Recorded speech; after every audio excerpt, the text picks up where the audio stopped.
If I waste months, empires are going to collapse. My engine only knows how to do one thing, and that is succeed. Don't want to stop working. I don't want a holiday. I don't want to relax. I want all of it.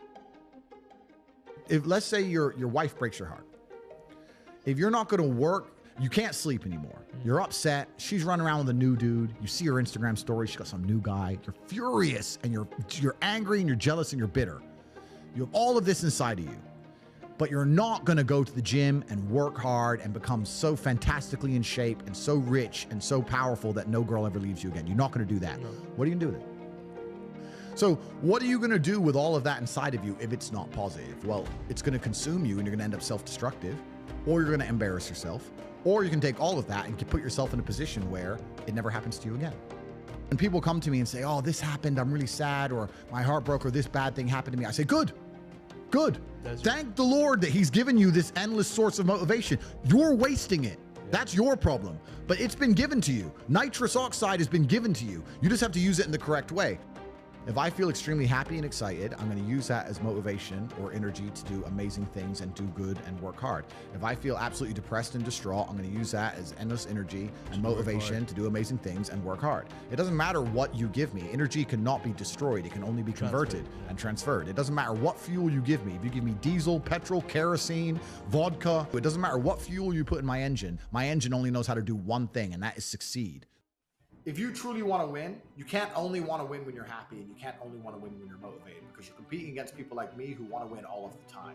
And unfortunately, it's player versus player. Every single girl that you want, every single dollar that you want, I also want.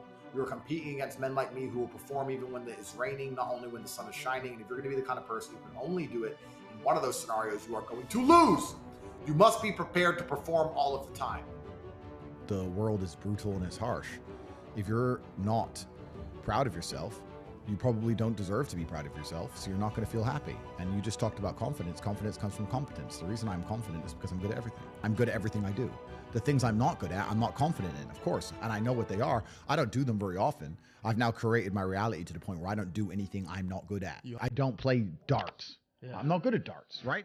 I do what I'm good at. Yeah. So yeah, I'm absolutely and utterly confident because I'm absolutely and utterly competent, and that takes practice and discipline and motivation, and you need to fail a few times. You need to get up, and like I said earlier, when I learned my entire mindset in professional fighting and chess, the two combined, that's how it comes down to. And when people say, oh, I have competence issues, usually I can look them up and down and say, yeah, if I was you, I would completely and utterly struggle with competence issues.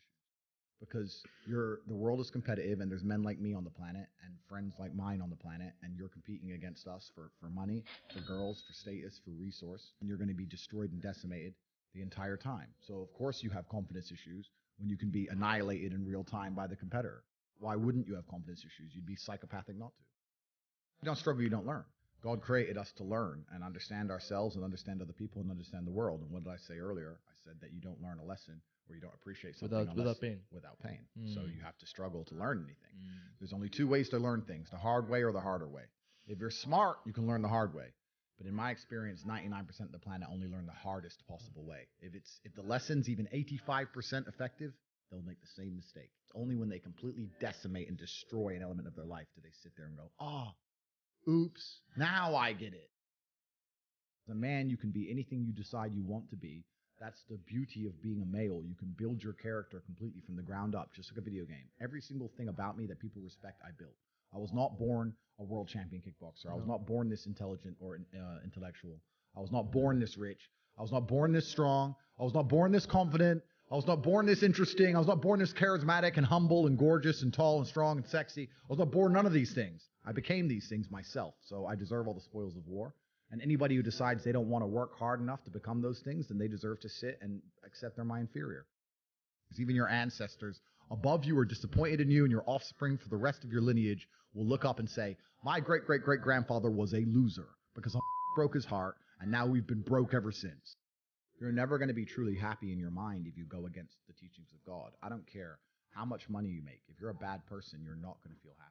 I don't care how much money you make. If you snake people or lie to people or do bad to people, you're never going to feel happy true deep in your heart. True in your heart, we're intrinsically designed to do right and do good. And that's something that God gave us. And when you have that, you understand that that's more important than anything else. If I lost all of my money today, I would be the same happy. If my net worth quadrupled, I'd be the same happiness. As long as I'm alive, which is a struggle, unfortunately, in the current climate, but as long as I'm alive and the people I care about and love are alive, and as long as God gives me the honor of doing my duties and providing for the people I care about, as long as I get to wake up and know that there's a whole bunch of people in the world who need me and I get to work hard to please them and do good for society and good for the world, then I'm a vessel of God, and I'm happy enough to survive. That's all I look at it as. I don't ever consider how do I feel. That doesn't cross my mind. I have things to do. I'm too busy. I have things to do every single day. I have very important things to do, and how I feel really is not going to affect how I complete those tasks. And when I speak to men, they say I'm unhappy or I need to be happier. I think that's absolutely the wrong frame of life. You're a man, you have duty, you have honor, you have things you should be doing regardless of how you feel.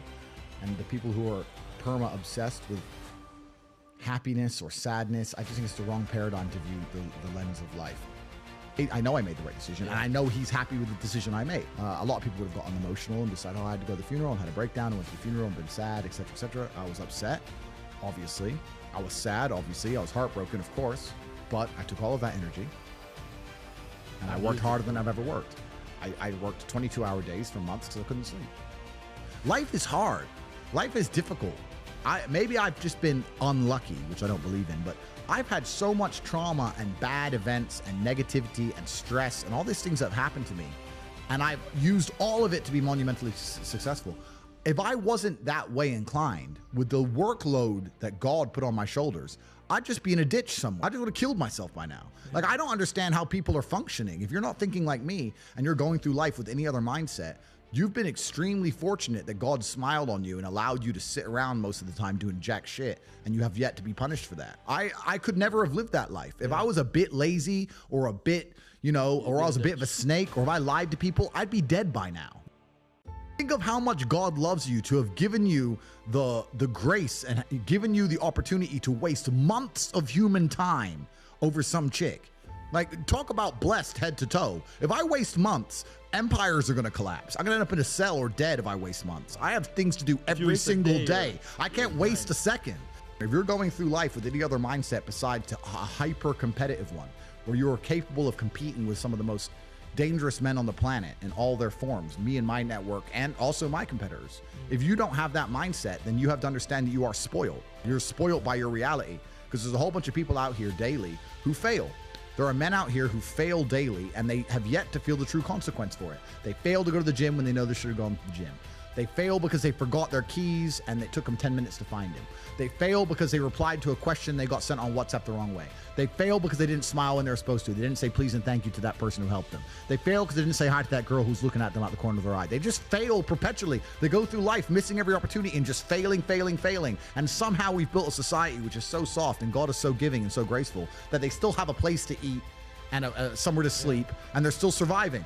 That shows how nice God is, because before this society, truthfully, if you were that level of failure, you would be dead. Survival of the fittest. It's survival of the fittest, and none of these men out here are fit. Their mindset isn't fit. Their reality isn't fit. They're failures. They're failures, and they're just failing every single day. And they go, oh, but you know what? Tomorrow I'll go to the gym. Yeah. You've been failing your whole life. That's all you've done is fail. And then you sit and wonder why people like me absolutely and utterly outcompete you. It is so easy to become a top-tier male in the world today because the competition is so ridiculously low. There are 2% killers like me, and everybody else is amateur. Head-to-toe amateur. They can't even pay attention to anything. They can't try at anything. They're amateurs. I've never met somebody with a fantastic life who did not completely and utterly believe in themselves. I've never seen somebody massively succeed and they didn't believe in themselves, ever. I've never seen somebody who just allows life to happen to them and become blown off course by some sadness, end up doing massively monumental and important things. I've never seen it. There is nothing good that's going to happen in your life by accident. If you look at a guy in fantastic shape in the gym and you say, how'd you get in such good shape? He's not going to say, oops, I don't know. He's going to tell you exactly how he did it. He had meal plans, he trained, he got up early, he went to the gym, he did his cardio, etc. Hopefully he didn't take steroids. Every single thing good that's going to happen to you in your life must be very, very purposeful. So when I ask you, do you want to be rich? And you say, yes, I do. I say, what is your plan to become rich? And you say, I don't know. Then the chance is now zero. If you truly want to become rich like you said you did, then you would have a plan to make it happen. If you have a 0% chance of achieving something, then you don't want it very hard. You must be in a mind state where you understand that things must be planned for and prepared for. This is how life works. So I meet a lot of people who say to me, "Oh, bro, I'd love to be rich." I say, "Okay, cool. How are you gonna do it?" Don't know, man. But it's not gonna happen. I think we're here to struggle. I think we're here to endure pain. I think we're here to just see how hard we are to kill. I think that going through terrible things and living through them and coming out the other side is one of the most fantastic things about being human. I think that it's almost like once you understand what life is really about, there's no emotion which isn't enjoyable. The only emotional state which can be seen as detrimental is feeling nothing at all. But if you're sitting at home and you're feeling truly heartbroken, at least you're feeling something, right? And I think that's the whole part of being human. I think we're here to struggle. I think we're here to go through pain. So I wake up each day and go, what can I attack? What problem can I solve? And look at history. Why did Genghis Khan wake up and want to conquer the whole world? Why did Napoleon conquer the world? Why did Alexander the Great conquer the world? You just wake up and just say, give me this, give me that. I want all of it. I need to, there's an army there. They're really big. We're better. It's intrinsic. You need to go and conquer. That's the purpose of life.